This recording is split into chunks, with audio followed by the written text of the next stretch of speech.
একমাত্র তাওরাত এবং ইঞ্জিল কিতাবের আলেম উলামা ছাড়া মুহাম্মদকে আটকানো সম্ভব না। তৎকালীন সময় তাওরাত কিতাবের আলেমরা মদিনাতে তারা থাকতো না, তারা মক্কাতে থাকতো না, মদিনাতে থাকতো। তখন তারা আবু জাহেলে অর্ডার করলো, যাও ঠিক আছে, তোমরা মদিনাতে যায়া আলেমগণের সাথে যুক্তি করো কিভাবে মুহাম্মদ দিয়ে আটকানো যায়।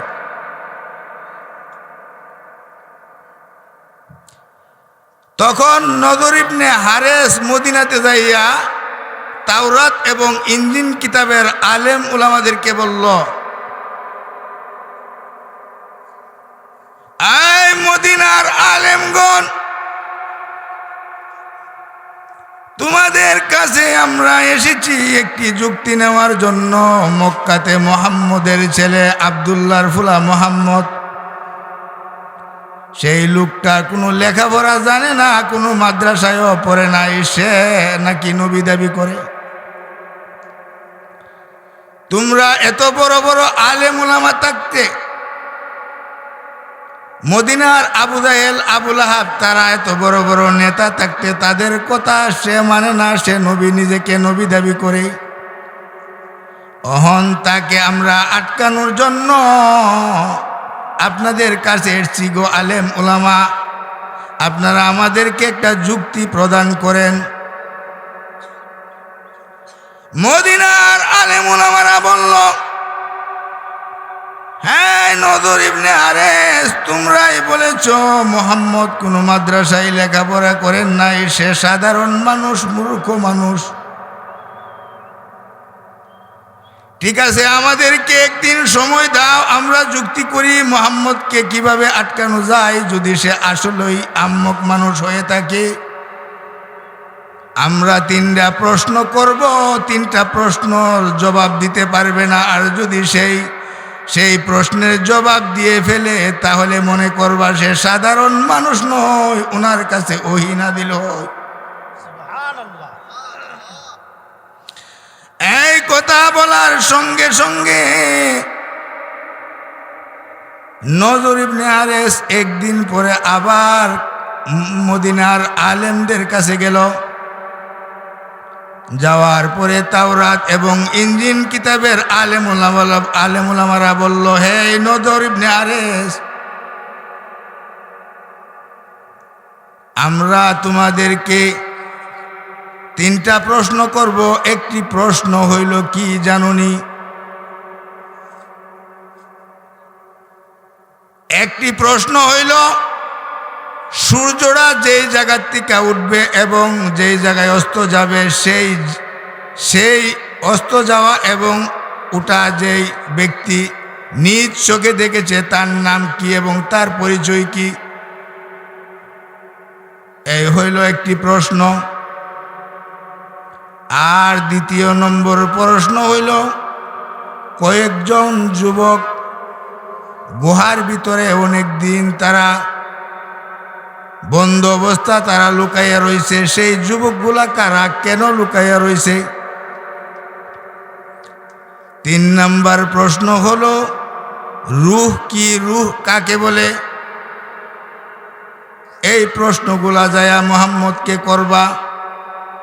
এই প্রশ্নগুলা মুহাম্মদরে বলার পরে সে যদি আসলেই মূর্খ হয়ে থাকে,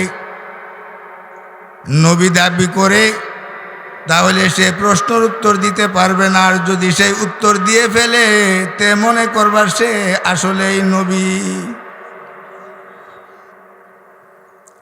তারা চলে গেল মক্কাতে। মক্কাতে যাওয়ার পরে আবু জাহেলকে বলল, আবু জাহেল উতবার সাহিবাক, হ্যাঁ আমরা প্রশ্ন যে 3টা প্রশ্ন দিয়েছে, সেই 3টা প্রশ্ন আমরা নিয়ে আসছি।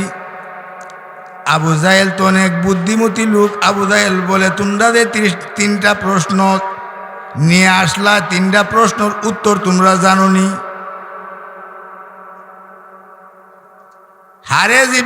নজর ইবনে হারেস বলে, না আমরা তো এটা জানলাম না। যদি তোমরা না জেনে থাকো, তাহলে মুহাম্মদ যদি মিথ্যা কথাও বলে, তোমরা এটা সত্য মনে করতে হবে। যাও, তোমরা আবার যাও, আবার যাইয়া 3টা প্রশ্নের উত্তর আগে যাই না আসো, তারপরে এনে বুঝতে পারবা এটা সঠিক বলে না অসঠিক বলে। নদর ইবনে হারেস চলে গেল আবার তাওরাত এবং ইঞ্জিল কিতাবের আলেম উলামাদের কাছে। যাওয়ার পরে প্রশ্নের উত্তর 3টা তারা নিয়ে আসলো। নিয়ে আসার পর মুহাম্মদুর রাসূলুল্লাহ সাল্লাল্লাহু আলাইহি ওয়াসাল্লামকে বলল, আবু জাহেল, হে মুহাম্মদ, আমরা তোমার কাছে একটা প্রশ্ন নিয়ে আসছি, এই প্রশ্নের উত্তর যদি তুমি দিতে পারো তাহলে আমরা মনে করব তুমি সত্য নবী, আর যদি 3টা প্রশ্নের উত্তর দিতে না পারো মদিনাতে তুমি কোনোদিন নবী দাবি করতে, মক্কাতে নবী দাবি করতে পারবে না এবং দ্বীনের দাওয়াত দিতে পারবে না। রাসূল করিম সাল্লাল্লাহু আলাইহি ওয়াসাল্লাম বলে, হে চাচা যান, আমি দুনিয়াতে যতদিন আছি, যতদিন আল্লাহ আমার হায়াত দিয়েছে, আমি কারো অর্ডারে দ্বীনের দাওয়াত প্রচার করি না, একমাত্র আল্লাহর অর্ডারে আমি দ্বীনের দাওয়াত প্রচার করি। আমাকে আটকানোর মতো তোমাদের কোনো, আমাকে আটকানোর মতো তোমাদের কোনো পাওয়ার নাই, একমাত্র আল্লাহই পারে আমাকে আটকানোর জন্য। এই কথা বলার সঙ্গে সঙ্গে নবী করিম সাল্লাল্লাহু আলাইহি ওয়াসাল্লাম বললেন, হে আবু জাহেল চাচা আমার, তোমাদের কি প্রশ্ন, এই প্রশ্নগুলো আমাকে বলো। তখন আবু জাহেল বলল, ও মুহাম্মদ, পূর্ব দিকে সূর্যটা উঠে এবং পশ্চিম দিকে অস্ত যায়, এই সূর্যটা উঠা এবং অস্ত যাওয়ায় যেই ব্যক্তি সরাসরি নিজে দেখেছে তার নাম কি? বা তৎকালীন সময় কোনো যানবাহনের রাস্তা ছিল না, তা সে কিভাবে দেখছে, কিভাবে জানছে? এই হইল একটা প্রশ্ন। দ্বিতীয় নাম্বার প্রশ্ন হইল, কয়েকজন যুবক গুহার ভিতরে কতদিন তারা ছিল, তারা কারা? তৃতীয় নাম্বারের প্রশ্ন হলো, রূহ কি, রূহ কাকে বলে, কি জিনিস? এই প্রশ্ন করার পরে নবী করিম সাল্লাল্লাহু আলাইহি ওয়াসাল্লাম বললেন, চাচা, আপনারা তো জানেন আমার নিজের থেকে আমি কিছুই বলি না, আমাকে একদিনের সময় দেন, 24 ঘন্টার সময় দেন। আবু জাহেল বলল, ঠিক আছে বাতিদা, তোমারে 24 ঘন্টার সময় দিলাম, তুমি জিব্রাইলের মাধ্যমে জান্নে হয়ে আমাদেরকে কও। 24 ঘন্টার সময় দিলাম। 24 ঘন্টার সময় দেওয়ার পরে জিব্রাইল আলাইহিস সালাম 24 ঘন্টা পরে আসে নাই। একদিন, 2 দিন, 3 দিন, 14 দিন যাবৎ জিব্রাইল আলাইহিস সালাম আসে নাই। রাসূল করিম সাল্লাল্লাহু আলাইহি ওয়াসাল্লাম চিন্তায় পড়ে গেলেন, চেহারা মুবারক লাল হয়ে গেলেন, রক্তাক্ত হয়ে গেলেন। মদিনার মক্কার কাফেররা সকলে নবীকে অপবাদ দেওয়া শুরু করলো। এমনকি এক হাদিসের মধ্যে আছে 40 দিন যাবৎ জিব্রাইল আসে নাই ওহী নিয়ে। কোন হাদিসে আছে 6 মাস, কোন হাদিসে আছে 12 মাস আসে নাই। আমি কম সময়টা ধরলাম, 15 দিন যাবৎ জিব্রাইলের নবীজির কাছে আসে নাই। নবীজি টেনশনে পড়ে গেছে। ওইদিকে আবু লাহাবের স্ত্রী উম্মে জামিল, শয়তানি মহিলা, এই মহিলা মক্কাতে ঘুরে ঘুরে ঘরে ঘরে গ্রামে গ্রামে অঞ্চলে সকল জায়গায় নবীর উপরে অপবাদ দিতে শুরু করলে যে মোহাম্মদ সে আমার বাতিতে আমার চেয়ে বেশি তোমরা ছিল না, হ্যাঁ আমার বাতিতে আমার চেয়ে বেশি তোমরা কেউ ছিল না। মোহাম্মদের কাছে যে আকাশ থেকে একটা শয়তান আসতো, কন্নাউযুবিল্লাহ, মোহাম্মদের আল্লাহ মোহাম্মদকে ভুলে গেছে, কিন্তু আকাশ থেকে যে শয়তানরা আসতো মোহাম্মদের আল্লাহ মোহাম্মদকে ভুলে যাওয়ার কারণে ওই শয়তানরা মোহাম্মদের কাছে আসে নাই। ওই দিকে ডাক দিয়া মোহাম্মদকে, হে ও মোহাম্মদ, তোমার আল্লাহ কি তোমাকে ভুলে গেছে? কাটা গায়ের মধ্যে লেম্বুর রস দিল। নবী করিম সাল্লাল্লাহু আলাইহি ওয়াসাল্লাম চিন্তার মধ্যে পড়ে গেলেন। 14 দিন পরে 15 দিনের মাথায় যখন ওহী আসলো নবীজির কাছে, ওহী আসার সঙ্গে সঙ্গে জিব্রাইলকে মুহাম্মাদুর রাসূলুল্লাহ সাল্লাল্লাহু আলাইহি ওয়াসাল্লাম বলতে শুরু করলো, হে জিব্রাইল, তুমি কেন এতদিন আমার কাছে আসো নাই? তুমি তো একটা সেকেন্ডের জন্য আমার কথা অমান্য করো নাই। জিব্রাইল আলাইহিস সালাম বলে, হুজুর গো, আমি তো হামেশাই আপনাকে দেখার জন্য পাগল পারা হয়ে আছি, কিন্তু মহান আল্লাহ রাব্বুল আলামিন আমাকে যদি অনুমতি না দেন আমি কিভাবে আপনার সঙ্গে সাক্ষাৎ করতে পারি?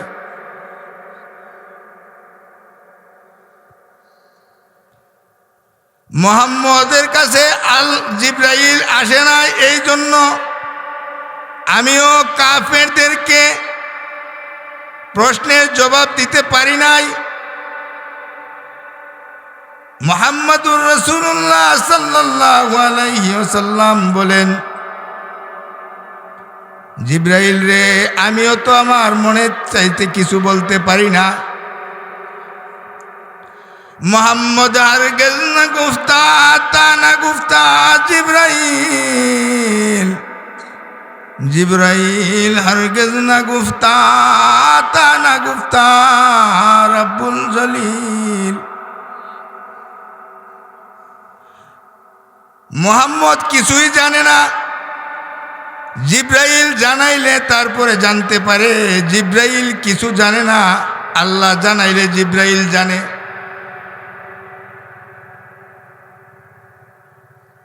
14 দিন 15 দিন যাবৎ ওহী না আসার কারণে লাঞ্ছিত নবীর সঙ্গী সাথীরা অপমানিত হয়ে গেছে। এই প্রশ্নের জবাব, 3টা প্রশ্নের জবাব একটু পরে বলি।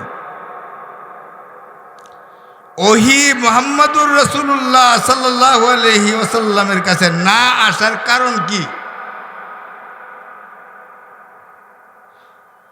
কোন মুফাসসিররা বলে,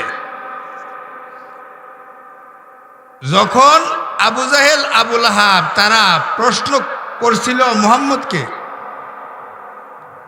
মুহাম্মাদুর রাসূলুল্লাহ সাল্লাল্লাহু আলাইহি ওয়াসাল্লাম ইনশাআল্লাহ বলেন নাই, আল্লাহ মুহাম্মদ সাল্লাল্লাহু আলাইহি ওয়াসাল্লাম ইনশাআল্লাহ বলতে ভুলাই দিয়েছেন। এই জন্য অনেক দিন যাবৎ ইনশাআল্লাহ না বলার কারণে ওহী বন্ধ করে রাখছে। কোন হাদিসে আছে নবী করিম সাল্লাল্লাহু আলাইহি ওয়াসাল্লামের আঙ্গুলের মধ্যে ব্যথা পাইছিল, ব্যথা পাওয়ার কারণে রক্ত বাহির হয়েছে। এই জন্য আল্লাহ রাব্বুল আলামিন মুহাম্মাদুর রাসূলুল্লাহ সাল্লাল্লাহু আলাইহি ওয়াসাল্লামকে কিছুদিনের জন্য শান্তিতে থাকার জন্য, ওহী হইল ভারী জিনিস। যেই সময় রাসূল করিম সাল্লাল্লাহু আলাইহি ওয়াসাল্লামের কাছে ওহী আসতো, আম্মাজান আয়েশা রাদিয়াল্লাহু তাআলা আনহা বলতো, তখন আমি নবীজির চেহারা মুবারকে তাকাইলে দেখতাম চিকন চিকন ঘাম বাইরিত। নবী বলতো আমার আর জোড়া পাইতো, তাপ বাইরে যাইতো যখন জিব্রাইল আমার সাথে ওহী নিয়ে আসতো। কোনো কোনো ব্যাখ্যায় আছে নবীজি যে ঘরের মধ্যে থাকতেন ওনার খাটের নিচে চকির নিচে একটা কুকুরের ছানা ছিল। এই জন্য জিব্রাইল আসে নাই কুকুরের ছানা যে ঘরের মধ্যে থাকে, যে আশেপাশে থাকবে, এখানে জিব্রাইল আলাইহিস সালাম কোনো সময় আসে না। তারপরে জিব্রাইল না আসার কারণে রাসূল সাল্লাল্লাহু আলাইহি সাল্লাম জানতে পারল, জিব্রাইল বলল হুজুর আপনার চকির নিচে কুকুরের ছানা তাহার কারণে আমি আসতে পারি নাই, কারণ এই জন্য আল্লাহকে আমি বলেছি, কারণ আল্লাহ বলছে ঠিক আছে তুমি একটু ধৈর্য ধরো, আমার বন্ধু একটু স্বস্তির বুক করো, হৈরান্তিকা শান্তিতে তা হোক, তারপরে আমার বন্ধুরে আমি তোমাকে ভাড়াইয়া সাক্ষাৎ করানো। এই হইল কারণ। আরো অনেক কারণ আছে, এগুলি বলতে গেলে আমি সূরাতুদ দুহা তেলাওয়াত করছি আপনাদের খেদমতে। সূরাত দুহার আমি আগাগোড়ি কিছুই বলতে পারুম না, আধা ঘন্টা আর 1 ঘন্টা হইতো না। সংক্ষিপ্ত আলোচনা করতে গেলে কমপক্ষে 3-4 দিন সময়ের দরকার। সূরাতুদ দুহার কিছু আলোচনা করব।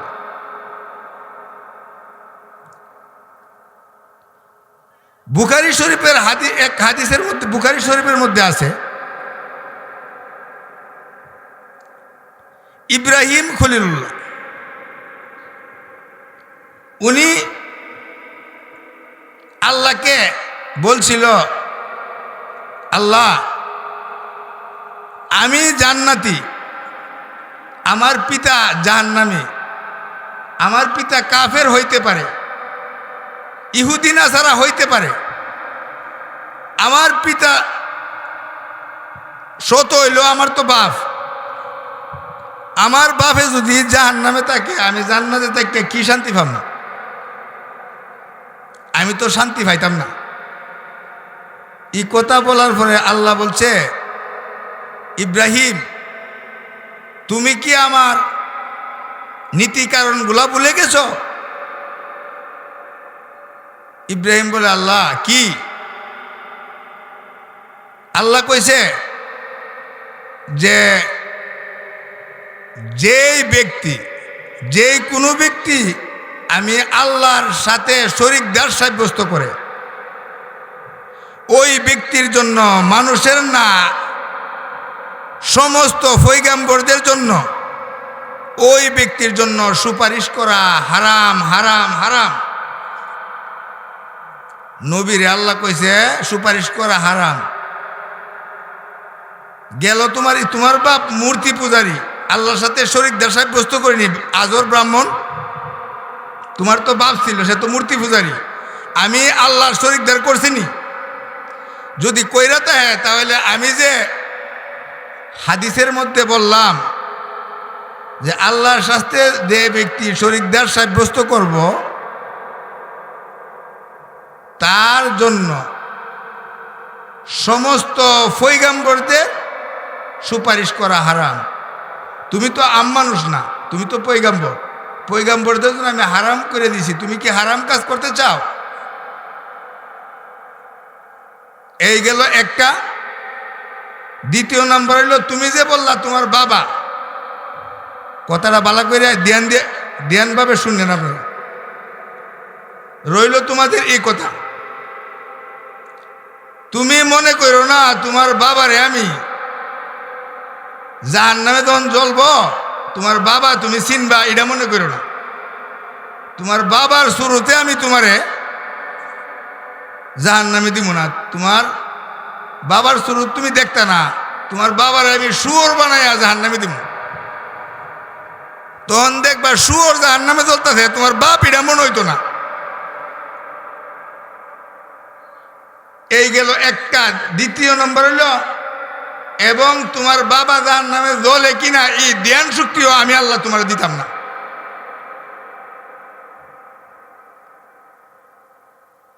আর তৃতীয় নাম্বার হইল মক্কার কাফেররা, আবু জাহেল, আবু লাহাব, উতবা, সাইবা তোমাদেরকে যে অপবাদ দিয়েছে যে আমি আল্লাহ তোমাকে ভুলে গেছি, আল্লাহ কয়েকটা কসম কাটছে। কসম কাটতে কি বলছে?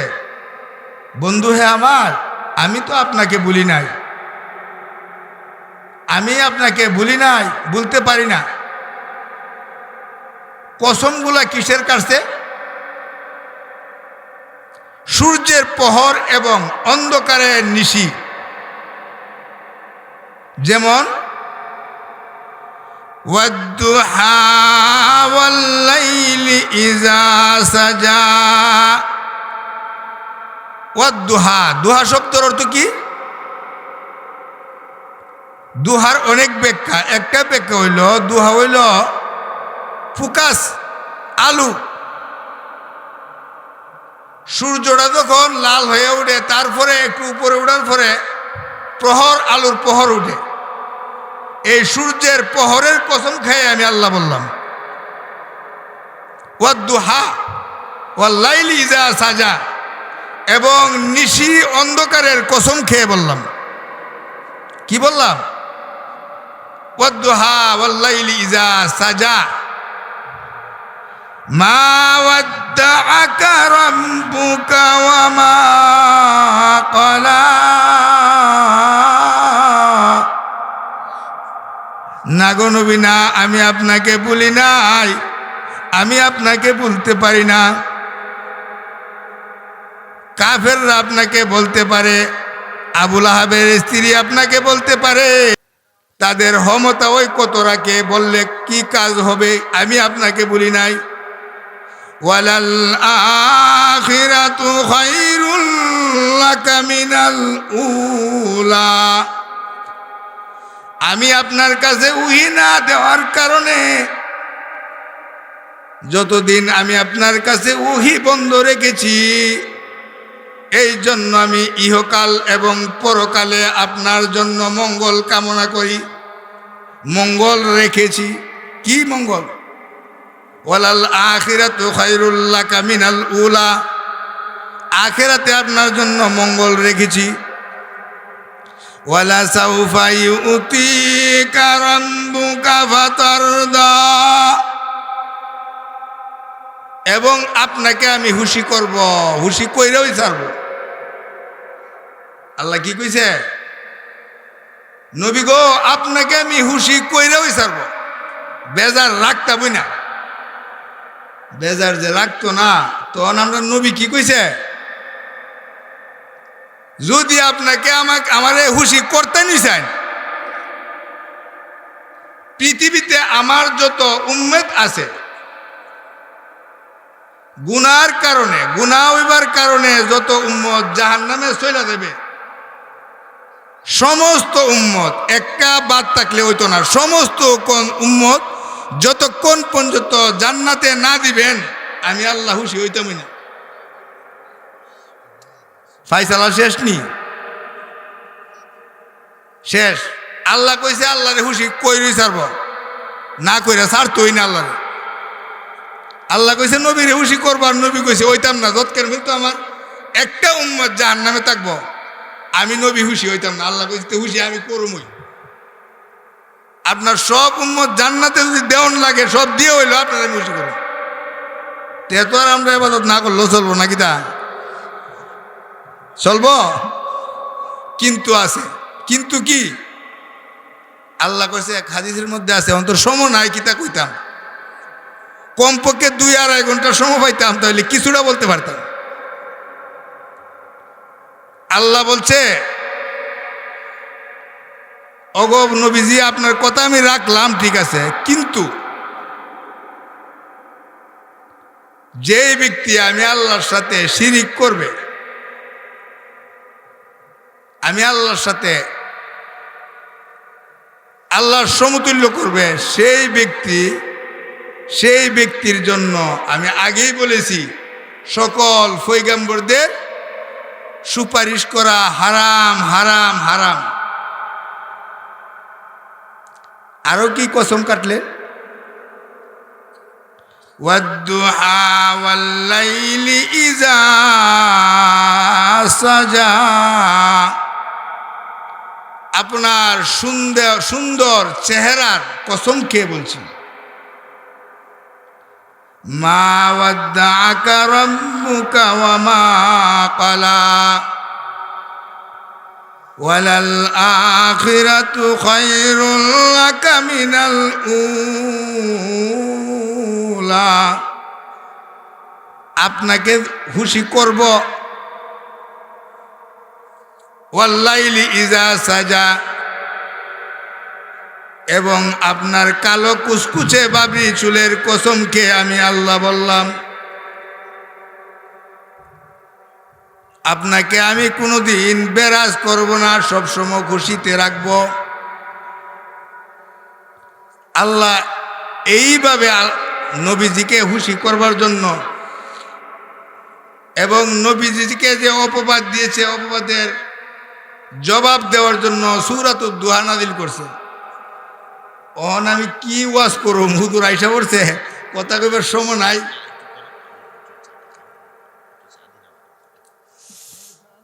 যাই হোক, হুজুর যেহেতু আইসা পড়ছে, আমি 2-3 মিনিট খালি প্রশ্নর জবাবটা দিয়ে প্রশ্নটা করছিল, নাহলে তো আপনারা মনে করবেন কি কইলো আর কি বুঝলাম।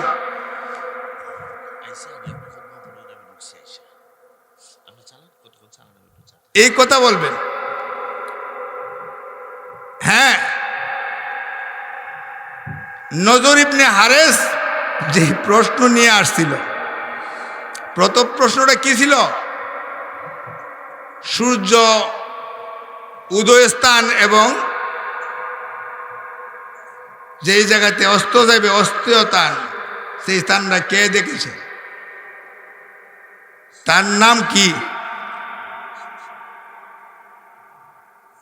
তার নাম, এই নামটা জানার জন্য, এবং সে তৎকালীন সময় কোনো গাড়ি ঘোড়ারও কোনো পথ ছিল না, সে কিভাবে আসছিল, কিভাবে ওই জায়গাতে গেছিল? নবীজির কিরকম সুন্দর ছিলেন? ওই ব্যক্তির নাম ছিল জুলকারনাইন। ওই সময় উনি কিভাবে চলাফেরা করতেন? জুলকারনাইনের একটা মুজিজার ঘোড়া ছিল, সেই ঘোড়াটি কোনো কোনো হাদিসে আছে প্রতিদিন সে 1600 মাইল চলাফেরা করত, আর কোনো হাদিসে আছে প্রতি কদমে সেই 1600 মাইল চলে যাইতে পারত। 1600 মাইল প্রতি কদমে যাইত। ওই জুলকারনাইন হইল তার নাম। প্রথম প্রশ্ন। দ্বিতীয় নাম্বারের প্রশ্ন হইল, গুহার ভিতরে কয়েকজন লোক ছিল। এটা হিস্ট্রিটা ভাঙ্গিয়া করতে গেলে কমপক্ষে 1 ঘন্টা সময় লাগবে। এটা কোয়ার সময় নাই, মেলে এটা বইলাই। ইমান বাঁচানোর জন্য তারা ছিল, কতদিন ছিল? 309 দিন। তাফসীরের কিতাবে আসছে 309 দিন কেন বলা হইল? 309 বছর। 309 বছর কেন বলা হইল? 9 বছরটা অতিরিক্ত কইল কেন?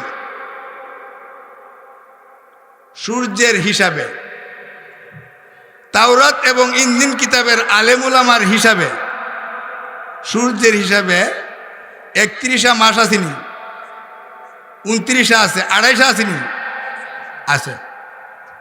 চন্দ্রের হিসাবে 31 কিন্তু নাই, 28 নাই, 29 এবং 30 আছে। এই জন্য 309 অতিরিক্ত 9 বলার কারণ হলো এটা যে আমার বন্ধুরা তোমরা মিথ্যাবাদী বলবা, মিথ্যাবাদী না বলতে পারো, যেটা মনে করো তোমরা যদি চন্দ্রের হিসাবে ধরো এটাও ঠিক, সূর্যের হিসাবে ধরলে এটাও ঠিক। এই জন্য আমি রাসূল সাল্লাল্লাহু আলাইহি সাল্লামকে জানাই তোমরা মিথ্যাবাদী না বলতে পারো। নাম্বার 2, 3 নম্বর প্রশ্ন হইল রূহ কি? কোনো মানুষ যদি মারা যায়, রূহ হাওয়া বাইরিব, হাওয়াটা যখন বাইর, হাওয়াটা যাওয়ার সময় আল্লাহর কাছে প্রার্থনা করে, আল্লাহ আপনি কি বলেন যাইতে আপনি ভিতরে, আপনি বললে আমরা বুঝতে পারি না, আপনি বললে ভিতরে ঢুকুম না ঢুকতাম না। রূহ আল্লাহর একমাত্র ইশারা। রূহ তারা বুঝবে কি? তারা কিছুই বুঝবে না, আল্লাহর ইশারা মাত্র। মৃত রূহ যখন চলে দেব সে মারা দেব। রূহ কোনো সময় কই যা, মানুষ রূহটা মানুষের ভিতর থেকে বাইরে গেলে গেই মানুষ মৃত বলে। রূহ তো কোনো জায়গায় মৃত্যু হয় না, রূহ জীবিতই তাই। যাই হোক, হুজুর আইসা পড়ছে, 3টা প্রশ্ন সংক্ষিপ্ত আলোচনা করলাম, করতালাম না বাইঙ্গা ফিরা। আপনারা আমারে ভুল ত্রুটি হইলে মাফ করে দিন, আমাদের এলাকার লোক। হ্যাঁ, বললাম কমপক্ষে 2-3 দিন সময় হইলে কিছুটা ওয়াজ করন যা, মানে সূরাতুদ দুহার কি ওয়াজ করুন, তফসির করবেন। হুজুর আইসা বলছে, হুজুর আর কষ্ট দিয়ে লাভ নাই, আন্তর্জাতিক হুজুর। হ্যাঁ, ওনার খুব প্রশংসা আপনারা করছেন। উনি আইসা পড়ছে, ওনার মুখে তফসির শুনেন সুন্দর। ও আখির দাওয়ানা আলহামদুলিল্লাহি রাব্বিল আলামিন। সম্মানিত উপস্থিতি, আমরা যারা এখন বক্তব্য করছি, আমরা সকলে নিজের কাজে সামনে চলে আসি। এখন আমাদের সামনে গুরুত্বপূর্ণ বয়ান পেশ করবেন সারা বাংলার আলোড়ন সৃষ্টি করে সৌম্যতর কণ্ঠের অধিকারী হযরত মাওলানা নূরে আলম আশরাফী সাহেব। হযরত মাওলানা নূরে আলম